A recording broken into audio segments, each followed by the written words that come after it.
नमस्कार माझ्या बालमित्रांनो, कसे आहात तुम्ही? मजेत ना? मी आहे शालिनी उबेकर आणि माझ्या चॅनल मध्ये तुम्हा सर्वांचं खूप खूप स्वागत आहे। तर आज मी तुम्हाला शिकवणार आहे इतिहास व नागरिक शास्त्र इयत्ता 7वीच्या विद्यार्थ्यांसाठी। तर तुमचा जो आता 6माही परीक्षेनंतर जे वार्षिक परीक्षेची आता आपण तयारी सुरू करणार आहोत, दुसऱ्या घटक चाचणीची आपण तयारी सुरू करणार आहोत। तर त्यामध्ये आय थिंक 7वा धडा स्वराज्याचा कारभार पासून तुमची सिलेबसची सुरुवात होणार आहे। तर चला, मी पण आता स्वराज्याचा कारभार पासूनच तुम्हाला धडा शिकवणार आहे आणि त्या धड्याखालील प्रश्नांची उत्तरे कशी सोडवायची, पुस्तकातून उत्तरे कशी शोधून काढायची आणि मी जे काही इम्पॉर्टंट तुम्हाला सांगणार आहे धडा शिकवताना ते 100% परीक्षेमध्ये विचारले जातातच। त्यामुळे हातामध्ये पेन्सिल घेऊन बसायचं आणि पुस्तक घेऊन बसायचं। म्हणजे काय आहेत ना, ते इम्पॉर्टंट पॉइंट्स आणि शब्दांचे जे अर्थ आहेत ते तुम्ही ताबडतोब लिहून घ्यायचे। म्हणजे कसं असतं, धडा वाचताना तुम्हाला त्रास होणार नाही। आणि हो, धडा वाचन खूपच महत्त्वाचं आहे बरं का। जर का तुम्हाला धडा वाचण्यामध्ये काही प्रॉब्लेम होत आहे, काही अडचणी येत असतील तर तुम्ही मला प्लीज कमेंट करून सांगा, म्हणजे मी धडे वाचून तुमच्यासाठी अपलोड करीन। ओके, तर चला मग आता आपण सुरू करूया इतिहासाचा धडा 7वा स्वराज्याचा कारभार। आतापर्यंत आपण पाहिलं की शिवाजी महाराजांनी कशा प्रकारे आपला स्वराज्याची स्थापना केली आणि मग कसे कसे पुढचे त्यांचे वाटचाल होते, त्याचा आता आपण मागील आपल्या ह्याच्यामध्ये अभ्यास केलेला आहे। पण इथेच आपला अभ्यास पूर्ण होतोय का? नाही, तर अजूनही पुढे भरपूर काही आपल्याला शिकायचं आहे। ओके, तर 7 स्वराज्याचा कारभार।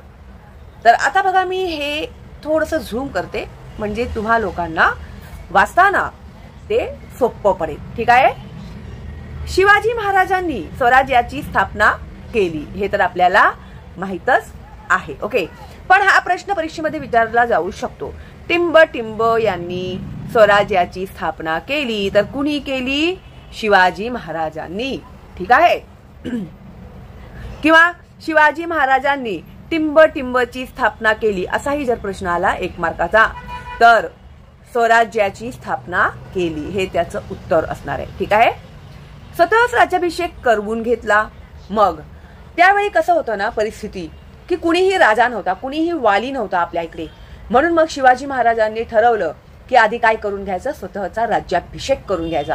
आता बघा, कुठे पण एखादा प्रमुख असला की बाकीची लोक जरा घाबरून असतात, हो की नाही? पण आपल्या इथे राजाच नसल्यामुळे काय होतं, त्या लोकांचं, मुघल लोकांचं वाटेल ती मर्जी, पोर्तुगल ह्या लोकांचं, ब्रिटिश लोकांची खूप मनमानी चालत होती। त्या लोकांना कोणाचीही भीती नव्हती। जो तो येतोय आपल्या महाराष्ट्रामध्ये, लूट मचवतोय, निघून जातोय, बायका पोरांचा छळ करतोय, निघून जातोय। तर त्यासाठी शिवाजी महाराजांनी आधी काय ठरवलं की आधी काय करून घ्यायचं, स्वतःचा राज्याभिषेक करून घ्यायचा। आणि जेव्हा का एका ठिकाणी एखादा राजा असला की मग जे बाकीची लोक असतात ना, मग ते थोडं घाबरतात, ते थोडं विचार करतात, अरे बापरे, इकडचा राजा कोण? शिवाजी महाराज, बापरे कोण जाणार तिकडे, असं होतं। मग ही भीती शत्रूच्या मनामध्ये निर्माण व्हावी म्हणून त्यांनी स्वतःचा राज्याभिषेक करून घेतला। त्यांची मी राजा होणार, मी एवढं सगळं केलं, मलाच राजा व्हायचंय अशी भावना होती का त्यांची? त्या मागे नव्हती। तर आपल्या लोकांना सुरक्षित करण्यासाठी त्यांनी राज्याभिषेक करून घेण्याचं ठरवलं। एक राजा असला ना राज्यामध्ये की लोकांच्या मध्ये भीती निर्माण होतं। ठीक आहे। तर राज्याभिषेकानंतर त्यांनी दक्षिण दिग्विजय केला, दक्षिण भागात युद्ध केलं आणि त्याच्यावरती त्यांनी विजय मिळवला। दिग्विजय केला म्हणजे काय मिळवला? विजय मिळवला। ठीक आहे। स्वराज्याचा विस्तार झाला। आता बघा, आता तुमचं घर आहे आणि तुमच्या बाजूचं घर जर विकायला निघालं, मग तुम्ही ते विकत घेतलं, मग तुमचं घर कसं मोठं होईल की नाही? मग त्याच्या बाजूचं घर घेतलं की अजून मोठं घर होईल। अशाच प्रकारे राज्य जे होते ना, ते शेजारचे जे राज्य होते त्यांच्यावरती विजय मिळवत असत आणि जो आपला राज्य आहे तो राज्य मोठा करत असत। तर जेव्हा त्यांनी दक्षिण दिग्विजय केला तेव्हा काय झाला? स्वराज्याचा विस्तार झाला, म्हणजे आपलं स्वराज्य वाढलं, आपली जागा वाढली। ठीक आहे। विस्तार होणे म्हणजे पसरणे, वाढणे। या स्वराज्यात महाराष्ट्रातील नाशिक, पुणे, सातारा, सांगली, सोलापूर, सिंधुदुर्ग, रत्नागिरी, रायगड व ठाणे या जिल्ह्यांमधील बराचसा प्रदेश अंतर्भूत होता। आता कोणते कोणते प्रदेश जे होते स्वराज्यात महाराष्ट्रामध्ये इन्क्लुडेड होते, अंतर्मुख होते, अंतर्भूत होते, ठीक आहे. तर ही त्या राज्यांची नावे आहेत. आता महाराष्ट्राच्या बाहेर तसेच कर्नाटक, आंध्र प्रदेश आणि तामिळनाडू राज्यातील काही भाग स्वराज्यात समाविष्ट झाला होता. बघा आता महाराष्ट्रातील हे भाग आणि तसेच महाराष्ट्राच्या बाहेर काय आहे तर कर्नाटक, आंध्र प्रदेश आणि तामिळनाडू राज्यातील काही भाग, पूर्ण नाही, काही भाग स्वराज्यात समाविष्ट झाला होता. म्हणजे त्यावरती त्यांनी विजय मिळवला होता. अशा रीतीने विस्तारत गेलेल्या स्वराज्याचा कारभार सुरळीतपणे व्हावा, त्यामध्ये लोकांचे कल्याण साधले जावे, यासाठी महाराजांनी स्वराज्याची घडी बसवली. आता बघा, नुसतं स्वराज्य स्थापन करून उपयोग आहे का? त्या राज्यात जी राहणारी लोक आहेत, आता त्या लोकांचं राज्य वाढतंय, त्यांचं मान्य आहे, पण तिकडे लोक राहत आहेत की नाही, मग तिकडे राहणाऱ्या लोकांच्या खाण्यापिण्याची, राहण्याची सगळी व्यवस्था, त्यांच्या सुरक्षिततेची व्यवस्था केली पाहिजे. त्यांना काय हवंय, काय नकोय, कुणी त्यांना त्रास देते का, हे सगळी गोष्टी, ह्या सगळ्या गोष्टींकडे पण लक्ष द्यायला पाहिजे ना. असं नाही ना की नुसतं आपण विजय मिळवला, अरे आपला राज्य मोठा झाला, आता आपण मस्त मोठे राजे झालो, असं होतं का? नाही. जेवढं मोठं राज्य तेवढी मोठी जबाबदारी. कुणाची जबाबदारी? तर त्या राज्यामध्ये राहणाऱ्या लोकांची जबाबदारी. आता हा राज्याचा जो कारभार आहे तो कसा चालला पाहिजे? सुरळीतपणे चालला पाहिजे, व्यवस्थित चालला पाहिजे. यासाठी महाराजांनी स्वराज्याची घडी बसवली. आता त्याच्यासाठी काहीतरी प्लॅनिंग केलं पाहिजे, हो की नाही? मग ते त्यांनी केली. याविषयीची माहिती आपण घेणार आहोत. आणि हा जो आहे ना अष्टप्रधान मंडळ, हा तुमच्या ह्या धड्यातला अतिशय महत्वाचा आणि व्हेरी व्हेरी इम्पॉर्टंट पार्ट आहे. आणि 101% ह्यावर तुम्हाला परीक्षेमध्ये प्रश्न विचारले जाणार. त्यामुळे व्यवस्थित हा जे मी आता काही एक्सप्लेन करणार आहे ते लक्षपूर्वक आणि व्यवस्थित तुम्ही समजून घ्या, ठीक आहे. आता अष्टप्रधान मंडळ, आता याला अष्टप्रधान मंडळ असं का नाव दिलं? महाराजांनी राज्याभिषेकाच्या प्रसंगी अष्टप्रधान मंडळ नियुक्त केले. आता राज्याभिषेक केला त्याच वेळी त्यांनी अष्टप्रधान म्हणजे 8 प्रधानांची नियुक्ती केली. प्रधान म्हणजे कोण? प्रधान म्हणजे प्रमुख. अष्ट म्हणजे 8 आणि प्रधान म्हणजे प्रमुख. तर राज्याभिषेक करतानाच त्यांनी 8 प्रमुखांची व्यवस्था किंवा नियुक्ती केली होती. त्याला अष्टप्रधान मंडळ असे म्हणतात. राज्यकारभाराच्या सोयीसाठी त्यांनी 8 खात्यांमध्ये विभागणी केली. आता कशा प्रकारे त्यांनी विभागणी केली ते पण समजणं खूप महत्वाचं आहे, लक्षात घ्या. 8 खात्यांमध्ये विभागणी केली. प्रत्येक खात्यासाठी एक प्रमुख नेमला. आता बघा, तुम्हाला जेव्हा काही ग्रुप प्रोजेक्ट वगैरे दिलं जातं की नाही, तर ग्रुप प्रोजेक्ट करताना तुमचा एक लीडर असतो. मग त्या लीडरच्या हाताखाली 4-5 विद्यार्थी असतात. मग तो जो प्रमुख असतो तो तुम्हाला गाईड करतो विद्यार्थ्यांना की आता आपण हा प्रोजेक्ट करूया, आणि मग तू तिकडनं हे घेऊन ये, तू तुझ्याकडून कागद घेऊन ये, तू तुझ्याकडचं गम आणि हे घेऊन ये, असं. तर प्रत्येकाला एक एक कामाची जबाबदारी दिली जाते की नाही.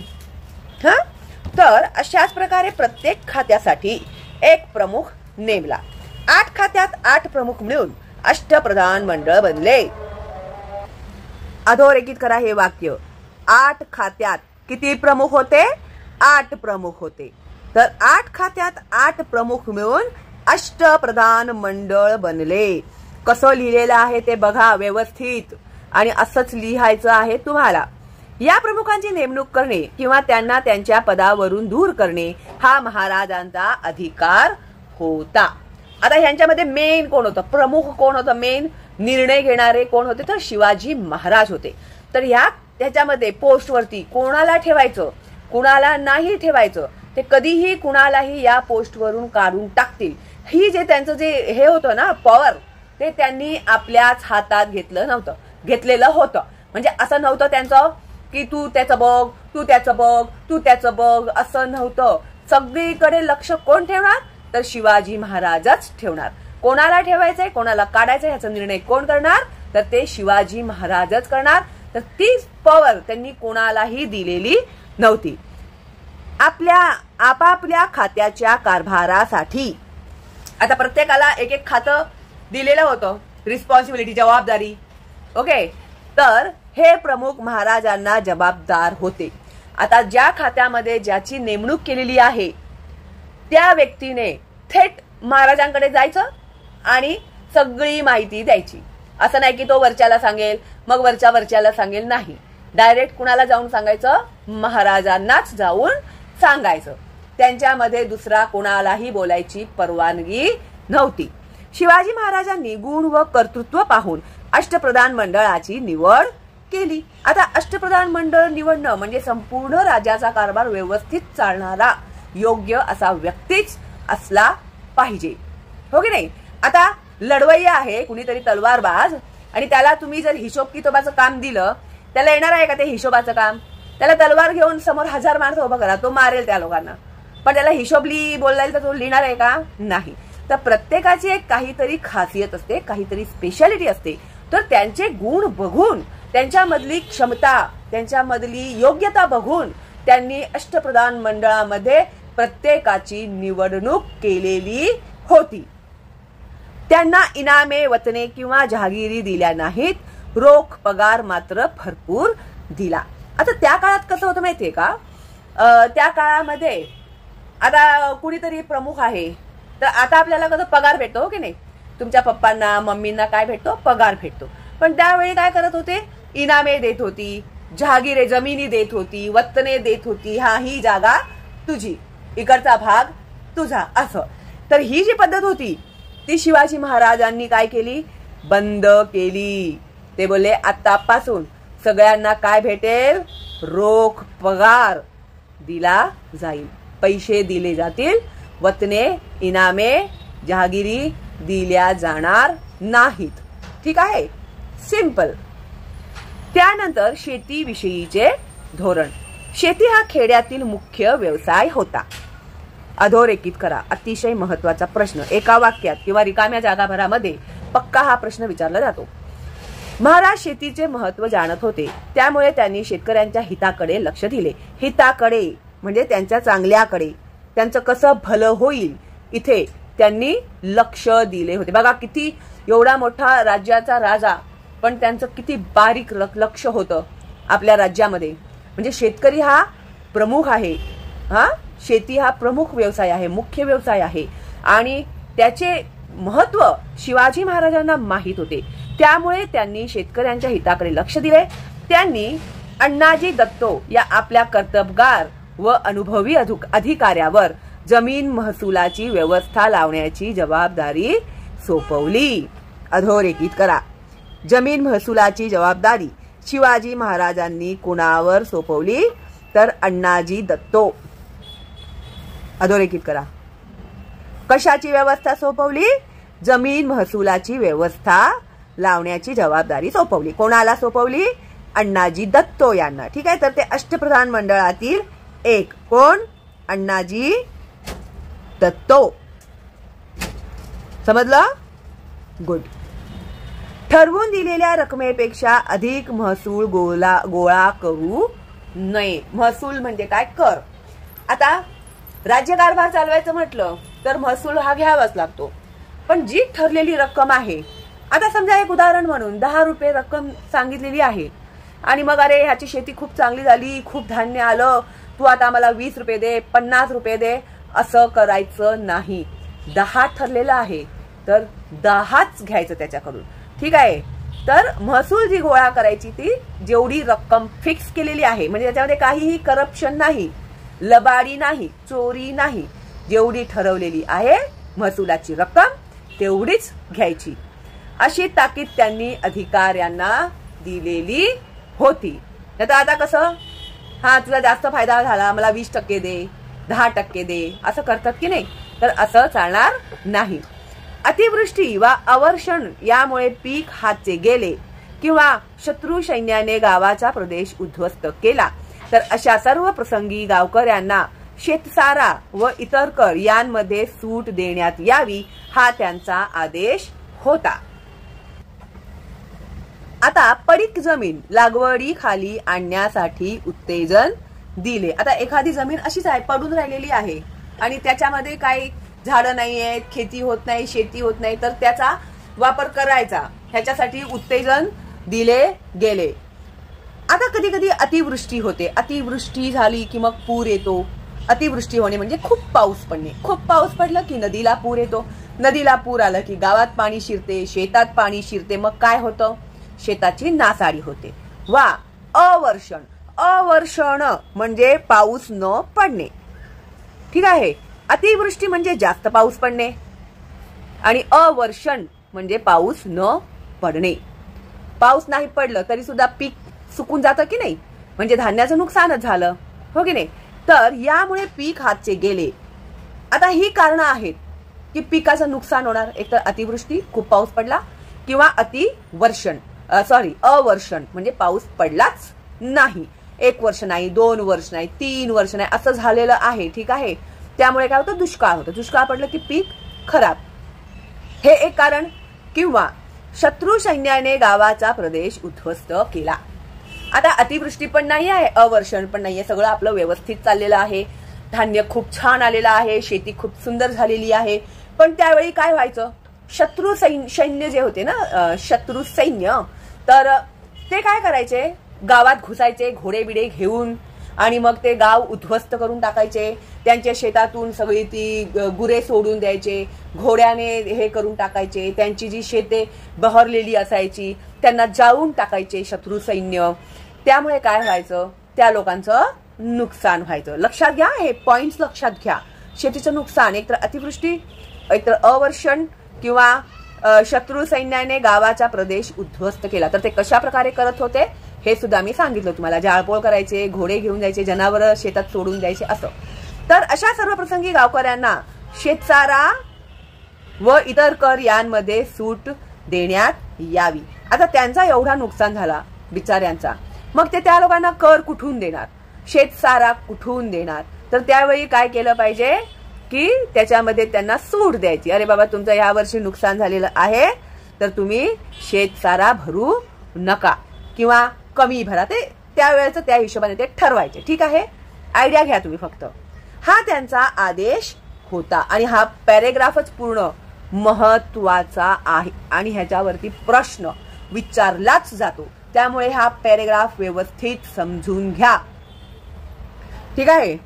तर तसेच अशा प्रसंगी शेतकऱ्यांना बैलजोड्या, नांगर आणि पेरणीसाठी चांगले बी बियाणे पुरवावे अशी त्यांची अधिकाऱ्यांना आज्ञा होती. आता ते बिचारे गरीब शेतकरी, ते लोक कुठून सगळं परत घेऊन येणार? एकतर त्यांना पीक नाही, त्यामुळे त्यांच्याकडे पैसा नाही, खायला अन्न नाही, अशी त्यांची अवस्था असताना शिवाजी महाराजांनी काय व्यवस्था केली होती की त्या लोकांना बैल जोड्या, म्हणजे शेती नांगरण्यासाठी बैल लागते ना, मग त्या बैल जोड्या द्यायच्या. असं कधी प्रसंग झाला तर. ठीक आहे. नांगर द्यायचं त्यांना आणि पेरणीसाठी चांगले बी बियाणे पुरवायचे. कोणाला? शेतकऱ्यांना. आणि करामध्ये सुद्धा त्या लोकांना सूट द्यायची. कर म्हणजे टॅक्स. ठीक आहे. इन्कम टॅक्स भरतो ना आपण आता, त्यालाच कर म्हणतात. अशी त्यांची अधिकाऱ्यांना आज्ञा होती. आता शिवाजी महाराजांचं जे अष्टप्रधान मंडळ आहे ना, हे 100% जोड्या लावामध्ये तुम्हाला विचारलंच जातं. ठीक आहे. तर लक्षात घ्या, शिवरायांचे अष्टप्रधान मंडळ हा पॅरेग्राफ पूर्ण पाठच करायचा आहे तुम्हाला. आता प्रधानांचे नाव काय होते ते, पद त्या लोकांचं काय होतं, पोस्ट त्यांचं काय होतं ते, आणि त्या लोकांना कोणकोणत्या कामांची जबाबदारी शिवाजी महाराजांनी दिलेली होती ते काम. ठीक आहे. आता एक होते मोरो त्रिंबक पिंगळे. ते कोण होते? या अष्टप्रधान मंडळाचे ते प्रधान होते. आता त्यांचं काम काय होतं? राज्यकारभार चालवणे आणि जिंकून घेतलेल्या प्रदेशाची व्यवस्था पाहणे. आता एखादा प्रदेश लढाई करून, युद्ध करून जिंकलो आपण. ठीक आहे. पण त्या प्रदेशामध्ये जे राहणारे लोक आहेत त्या लोकांचे तर खूप हाल झाले. लढायांमध्ये त्यांची माणसे मारली गेली, त्यांचं घराचं नुकसान, त्यांचं शेताचं नुकसान.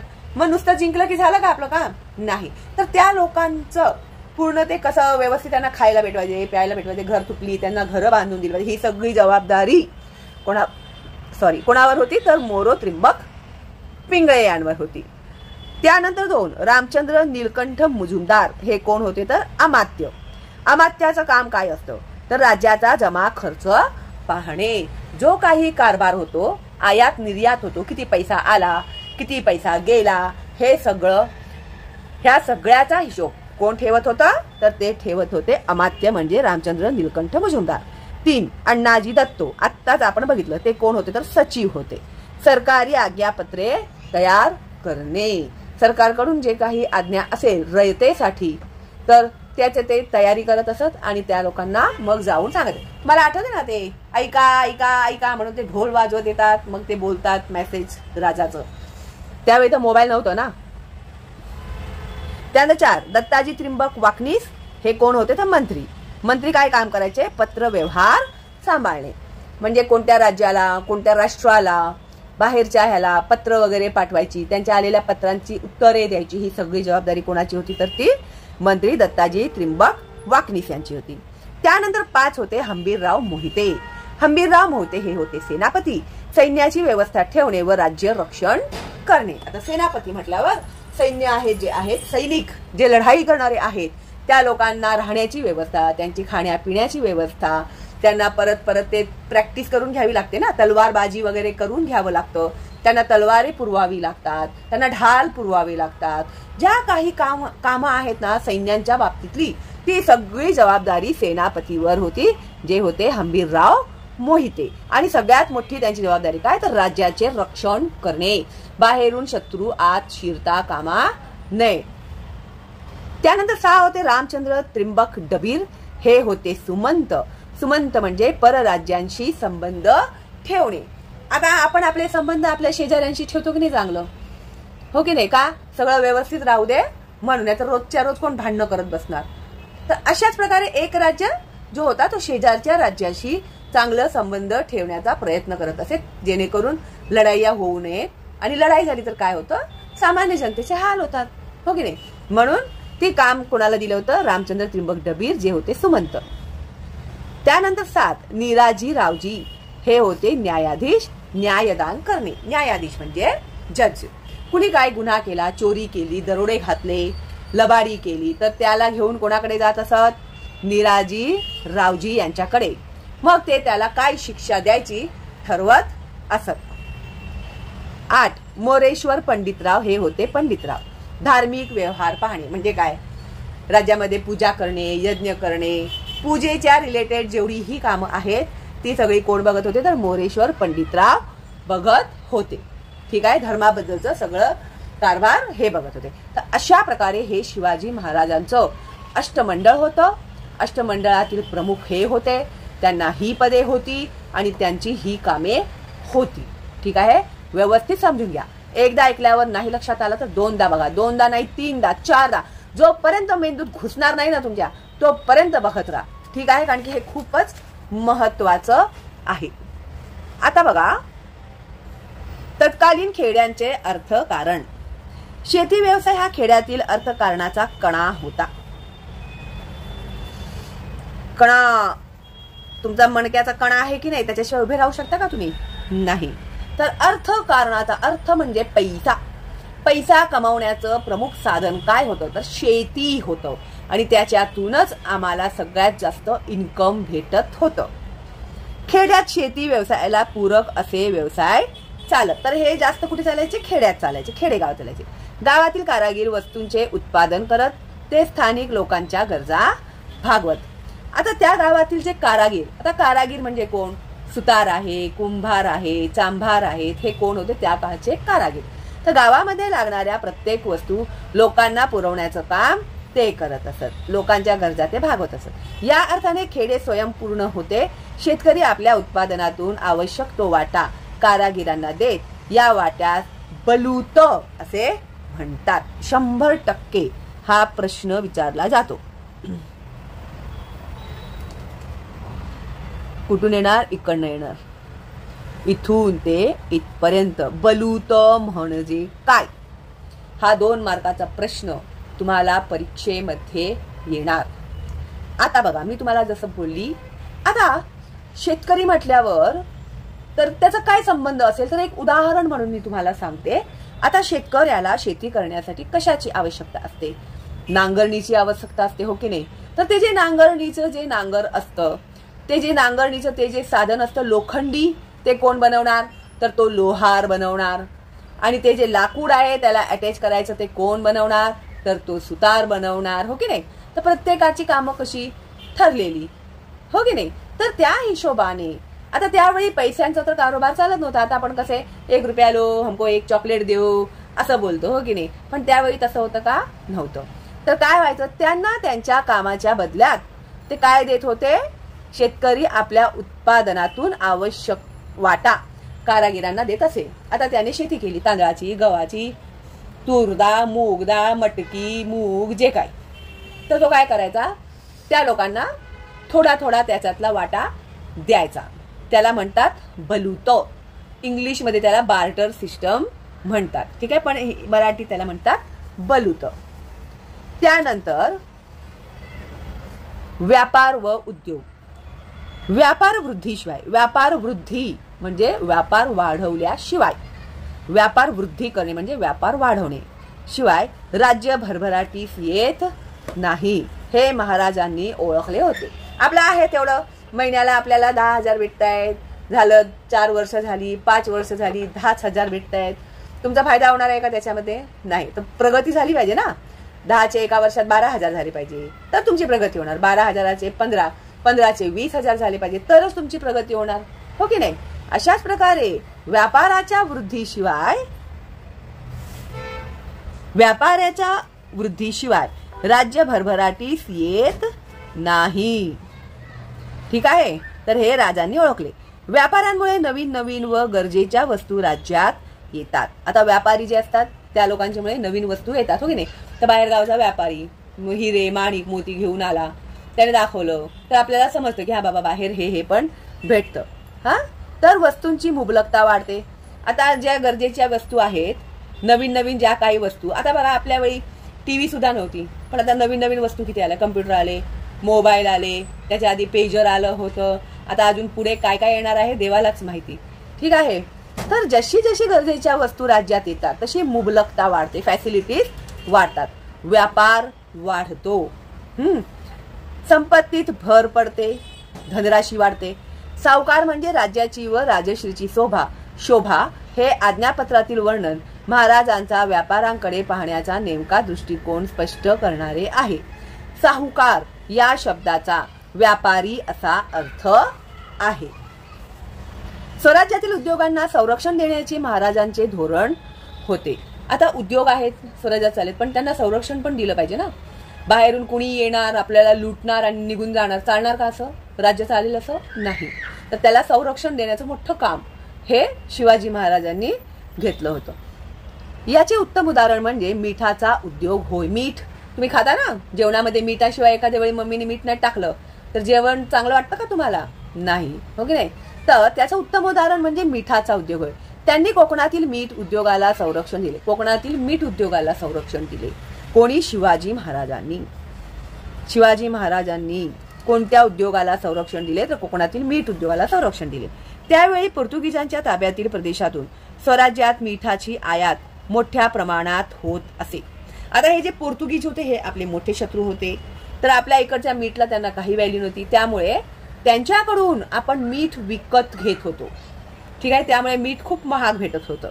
तर त्यावेळी पोर्तुगीजांच्या ताब्यातील प्रदेशातून त्यांनी आपल्याच भागामध्ये जिथे मीठ तयार होतं त्याच्यावरती त्यांनी कब्जा केला होता आणि आपल्याच घरातील वस्तू ते आपल्यालाच विकत होते.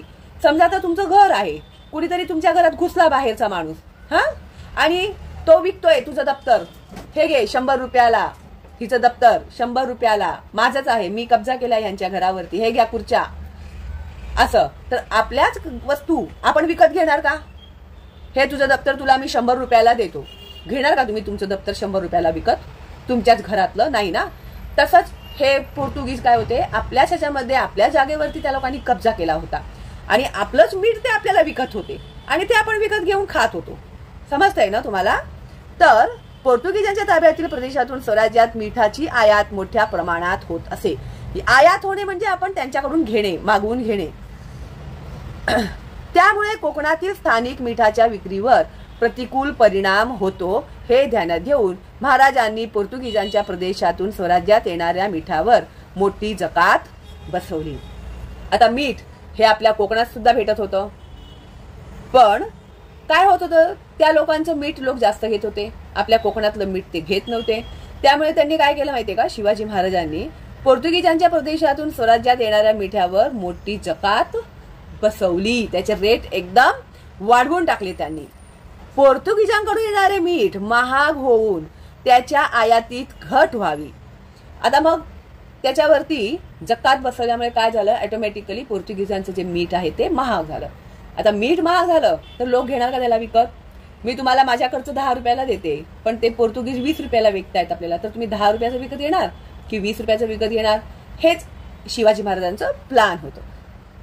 आणि स्थानिक मीठाची विक्री वाढावी हा यामागचा हेतू होता. तर त्यांच्याकडून येणारे मीठ लोकांनी विकत घेऊ नये म्हणून त्यांनी त्याचं जकात वाढवला आणि आपल्या इकडचं जे मीठ आहे त्या लोकांनी जास्तीत जास्त विकत घ्यावे, म्हणजे आपला फायदा होणार, हो की नाही. हाच त्यामागचा हेतू होता, म्हणजे त्यांचा तो प्लॅन होता. आता लष्करी व्यवस्था. महाराजांच्या लष्कराची विभागणी 2 भागांमध्ये होती, एक पायदळ आणि दुसरे घोडदळ. परीक्षेमध्ये विचारला जातो हा प्रश्न. महाराजांच्या लष्करी विभागांची 2 नावे कोणती, एक पायदळ आणि एक घोडदळ. हा पूर्ण धडाच महत्वाचा आहे आणि हा प्रश्न 100% परीक्षेमध्ये येतो.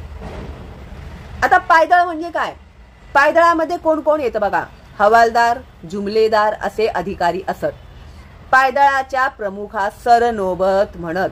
एका वाक्यात उत्तर लिहा किंवा रिकाम्या जागा भरा. ह्याच्यामध्ये हा प्रश्न विचारला जातो.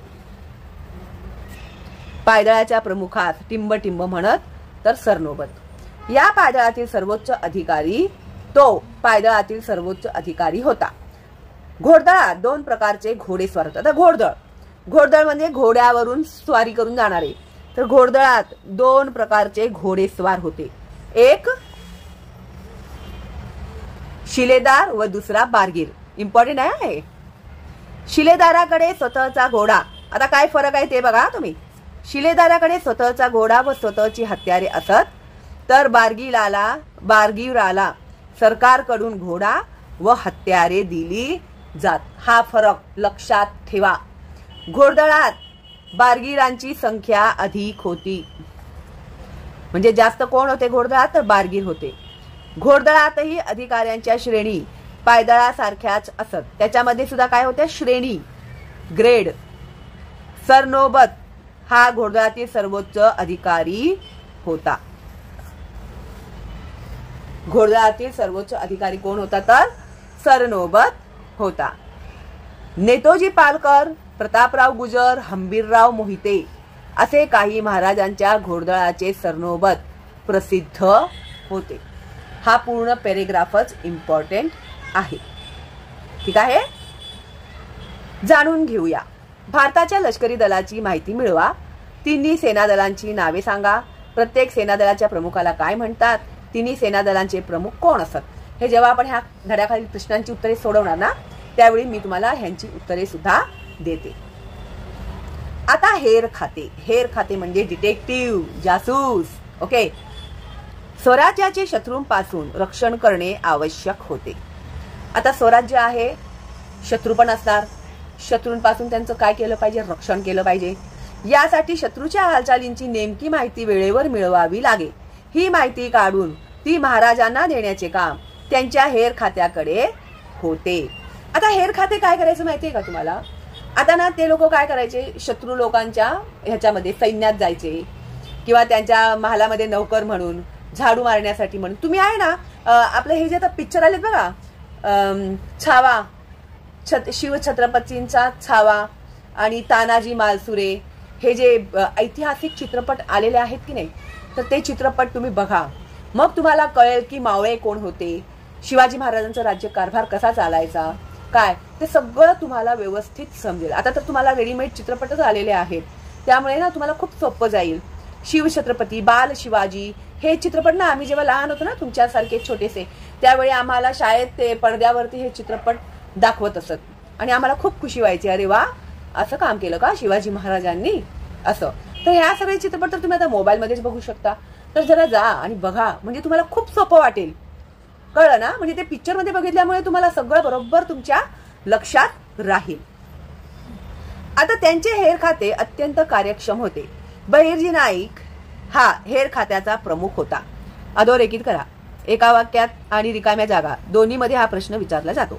बहिर्जी नाईक हा हेर खात्याचा प्रमुख होता. तो निरनिराळ्या ठिकाणची माहिती काढून आणण्यात पटाईत होता. त्याने सुरतेच्या मोहिमेवर तेथील खडानखडा माहिती आणली होती. परवाच मी चित्रपट बघितला, तो शिवछत्रपतींचा छावा. त्याच्यामध्ये संभाजीराजे, शिवाजी महाराजांच्या नंतर संभाजीराजांचा राज्याभिषेक झाला आणि त्यावेळी कशा प्रकारे सुरतेचं त्यांनी माहिती मिळवली होती ना, त्याची थोडीशी आयडिया तुम्हाला ना तिथे गेल्यावरती भेटेल. कारण की सुरत हे त्यावेळी मोठा व्यापाराचं हे होतं, स्थान होतं आणि सगळ्यात जास्त पैसा सुरतेत होता. ठीक आहे. तर तिकडची खडानखडा म्हणजे एकूण एक माहिती त्यांनी मिळवली. त्यानंतर अतिशय महत्वाचं म्हणजे किल्ले. मध्ययुगामध्ये किल्ल्याचे महत्व अनन्यसाधारण होते. किल्ला ताब्यात असला की आजूबाजूच्या प्रदेशावर लक्ष व नियंत्रण ठेवता येते. आता किल्ले तर तुम्ही बघितलेच असतील, हो की नाही. आता किल्ला असला ना की किल्ला उंच असतात, डोंगरावरती असतात किल्ले. तर किल्ल्यावरती वर उभे राहिले ना की सगळं आजूबाजूचा परिसर दिसतं. कुठून कोण शत्रू तर दिसत नाहीये ना, कोणतं सैन्य तर येत नाहीये ना, कुठे काय हालचाल तर होत नाहीये ना, असं. तर त्यावेळी किल्ले असणे खूप महत्वाचं होतं. परकीय आक्रमण झाल्यास किल्ल्यांच्या आश्रयाने प्रजेचे रक्षण करता येते. आता असं जर काय सिच्युएशन आलं तर राज्यातील लोकांना किल्ल्यांमध्ये सुद्धा ठेवून घ्यायचे ते लोक. आता किल्ल्यांवरती अन्नधान्य, युद्धोपयोगी साहित्य अतिशय महत्वाचं आहे. आता एक किल्ला म्हटला तर किती मोठा असतो. आता असा चालतो का तो किल्ला? किल्ल्यामध्ये महाराज, त्यांची फॅमिली, तिथे काम करणारे नोकर चाकर, तिकडचे सैनिक, तिकडचे रक्षक, तिकडचे स्वयंपाक करणारे स्वयंपाकी, हे सगळे असतात की नाही? कितीतरी लोक असतात त्या किल्ल्यावरती. तर त्या लोकांच्या अन्न पाणी सगळी त्यांची व्यवस्था बघायला नको पाहिजे की नाही? आता तुमच्या घरी तुम्हाला काय हवं का नको तुमचे आई वडील बघतात की नाही, म्हणून तुमचं चाललंय व्यवस्थित सगळं. जर त्यांनीच बघायचं सोडून दिलं तर मग काय होईल तुमचं, हो की नाही? तर अशा प्रकारे किल्ल्यांमध्ये काय महत्वाचं होतं तर अन्नधान्य. एवढ्या लोकांच्यासाठी रोजच्या रोज स्वयंपाक व्हायचा, त्यामुळे अन्नधान्य. त्यानंतर युद्धोपयोगी साहित्य, युद्ध करण्यासाठी उपयोगी असे साहित्य. दारुगोळा यांचा साठा करता येतो. जर दारुगोळा माहिती ना, तोप मध्ये घालून मग ते उडवतात असं, तर ते दारुगोळा. स्वराज्य स्थापनेच्या कार्यातील किल्ल्यांचे महत्व आज्ञापत्रात सांगितले आहे. असे हे राज्य तर तीर्थरूप थोरले कैलासवासी स्वामींनी गडावरूनच निर्माण केले. तर स्वराज्य स्थापनेच्या कार्यातील किल्ल्यांचे महत्व आज्ञापत्रात सुद्धा त्यांनी सांगितलेले आहे. तर ते कसं सांगितलं आहे तर हे राज्य तर तीर्थरूप थोरले कैलासवासी स्वामींनी गडावरूनच निर्माण केले असे त्याची त्यांनी उपमा दिलेली आहे. त्यांच्या त्या आज्ञापत्रात त्यांनी ते सांगितलेलं आहे. त्यानंतर पान नंबर 31. स्वराज्यामध्ये सुमारे 300 किल्ले होते. किती किल्ले होते? स्वराज्यामध्ये सुमारे 300 किल्ले होते. अतिशय महत्वाचं. या किल्ल्यांची बांधणी आणि दुरुस्ती यासाठी महाराजांनी मोठा खर्च केला. आता एवढा मोठा किल्ला बांधायचा, ते दुरुस्त करायचं, तुटतं ना. आता तुमचं घर बघा, तुम्हाला काय कुठे ते तुटलं फुटलं, रंग उडालं, मग परत तुमचे पप्पा जाऊन ते कलर करणाऱ्याला घेऊन येणार, सगळे खड्डे बिड्डे भरणार, मग ते कलर करणार, मग घर कसं छान दिसतं, हो की नाही? तशाच प्रकारे किल्ल्यांना सुद्धा मेंटेन करणं खूप महत्वाचं असत आणि त्याच्यासाठी खूप खर्च सुद्धा लागत असे. राजगड, प्रतापगड, पावनगड यांसारखे डोंगरी किल्ले बांधले, म्हणजे डोंगरावर बांधलेले किल्ले. डोंगरी किल्ले कोणते हे जर प्रश्न आला तुम्हाला तर राजगड, प्रतापगड आणि पावनगड हे उत्तर आहे त्याचं. किल्ल्यावर किल्लेदार, सबनीस व कारखानीस असे अधिकारी असत. किल्ल्यावर कोणते अधिकारी असत तर किल्ल्यावर असायचा किल्लेदार, सबनीस आणि कारखानीस हे अधिकारी असत. तेथील धान्याची कोठी आणि युद्ध साहित्याची व्यवस्था पाहण्यासाठी कारखानीस हा अधिकारी असे. हा प्रश्न येतो परीक्षेमध्ये. एका वाक्यात उत्तर लिहामध्येही येतो आणि रिकाम्या जागा भरामध्ये सुद्धा येतं. ठीक आहे, तर ते व्यवस्थित समजून घ्या. हे बघा इथे दाखवलाय किल्ला पद्मदुर्ग, किल्ले पद्मदुर्ग. माहित आहे का तुम्हाला शिवाजी महाराजांच्या दुर्ग निर्मिती संबंधी छत्रपती संभाजी महाराजांनी बुधभूषण या ग्रंथात केलेले वर्णन लक्षणीय आहे. ते पुढील प्रमाणे: कर्नाटक देशातून ते बागलाण देशापर्यंत शत्रूंना अभेद्य दुर्गज असे अनेक किल्ले छत्रपती शिवरायांनी सह्याद्री पर्वताच्या उत्तुंग अशा शिखर पठाराच्या रांगांवर जागोजागी बांधले. त्यामागचा उद्देश म्हणजे या पृथ्वीचे रक्षण करणे हा होता. त्यांच्या यशस्वी नेतृत्वाने कृष्णा नदीच्या काठापासून ते समुद्राच्या चारही दिशांसभोवती ते किल्ले बांधले. रायरी किल्ल्यात ते विजयी आणि सर्व राजांमध्ये अग्रेसर असे राजे छत्रपती श्री शिवाजी महाराज राहिले. आता हे कोणी लिहिलं आहे तर हे त्यांचा जो मुलगा होता संभाजी. आठवतंय ना तुम्हाला, चौथीमध्ये तुम्ही शिकले होते ते मिठाईच्या पेटाऱ्यांमधून संभाजींना त्यांनी बाहेर काढलं होतं औरंगजेबाच्या कैदेतून. आठवते का तुम्हाला? नाही आठवत असेल ना तर चौथीचा जो इतिहास आहे ना तो परत एकदा मी एक्सप्लेन केलेला बघा, म्हणजे तुम्हाला समजेल काय काय झालेलं होतं ते इतिहासामध्ये. ठीक आहे, तेच हे संभाजीराजे. त्यांनी शिवाजी महाराजांच्या बद्दल त्यांच्या एका लेखामध्ये बुधभूषण या ग्रंथात त्यांनी असे वर्णन केलेले आहेत आपल्या वडिलांचे. त्यानंतर अतिशय महत्वाचा असा विषय म्हणजे सागरी किल्ले, म्हणजे समुद्र किनाऱ्यावर बांधलेले किल्ले. आताच आपण बघितला ना पद्मदुर्ग. महाराजांनी सागरी किल्ल्यांचेही महत्व ओळखले. त्यांनी बांधलेल्या जलदुर्गांपैकी मालवणचा सिंधुदुर्ग हा उत्कृष्ट सागरी किल्ला आहे. हा प्रश्न परीक्षेमध्ये विचारला जातो. या किल्ल्याच्या बांधणीमध्ये भक्कमपणा यावा म्हणून त्यांनी किल्ल्याच्या पायाभरणीसाठी 5 खंडी शिशे ओतण्याची व्यवस्था केली होती. तिथे का तर किल्ला मजबूत झाला पाहिजे ना, तो कोणत्याही प्रकारे ढासळला नाही पाहिजे. त्यामुळे ते शिशे येतं ना, ते शिशे 5 खंडी त्यांनी त्याच्यामध्ये ओतायला लावलं होतं. ठीक आहे. आय होप शिशे मीन्स लोखंडाचं जे रस असतं तापून, त्याला लोखंड तापून पूर्ण वितळवून मग ते त्याच्यावरती सोडतात त्याची धार.